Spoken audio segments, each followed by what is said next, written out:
Ontario, San Fran. I'm not going. Thank you.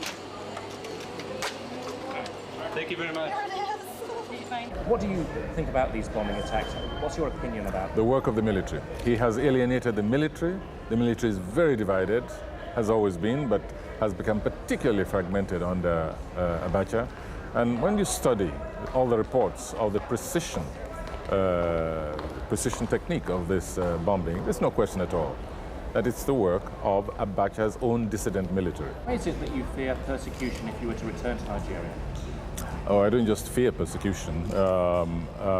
Before I left Nigeria, I had sufficient intelligence report to alert me to the fact that the junta had very serious plans against me, which probably would have resulted in the kind of fate which overtook the other writer, Ken Saro-Wiwa, and the Ogoni 8. They say that you are implicated in bombing attacks in Lagos. Well, I think they've lost their marbles, as they say. But of course, the whole thing is part of a very grand design. It's a distraction away from the sham of the electoral process, which is designed to see Abacha permanently in power, unanimously, quote unquote, nominated by all the 5 political parties as their flag bearer. In addition, of course, I've been running the opposition radio. I've been, shall we say, the most prominent member of the team running the opposition radio, called Radio Kudirat, which has been giving Abacha nightmares because for the first time we've been able to puncture the balloons of lies and propaganda which has been feeding the entire nation with, and been mobilizing the people against the the so-called democratic process, yes.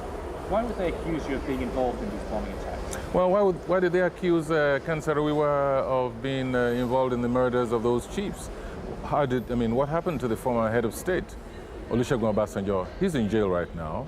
He very nearly went to the firing squad, he and his lieutenants and journalists and lawyers and ordinary civilians, simply as a result of a complete fabrication of a coup attempt. There was not one scintilla of evidence that there was any such thing as a coup attempt. But Abacha wanted to get rid of the people he feared most at that particular time. Obasanjo, the former head of state, Yaradua, his immediate son. The whole thing was a cooked-up business, and you'll find exactly the same thing in this instance.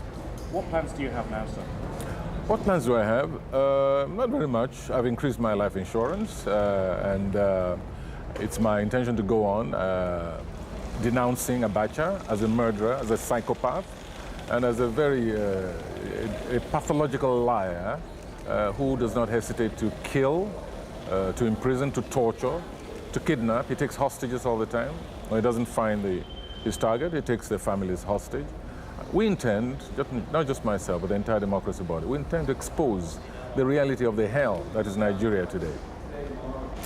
Well, it depends on the circumstances. Obviously, I don't intend to die in exile, not willingly anyway, but that depends very much on what's happening.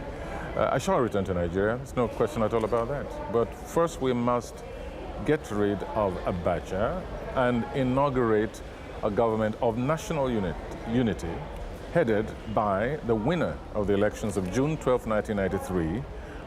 That interim regime will then supervise genuine elections and put us on a path, finally, to an authentic democratic program.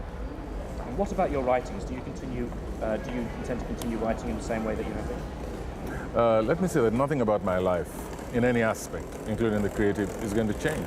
The tempo might change, obviously, because my priority is the political agenda. It has been since I left Nigeria in December 1994, and that's going to be the priority for some time. But nothing else changes.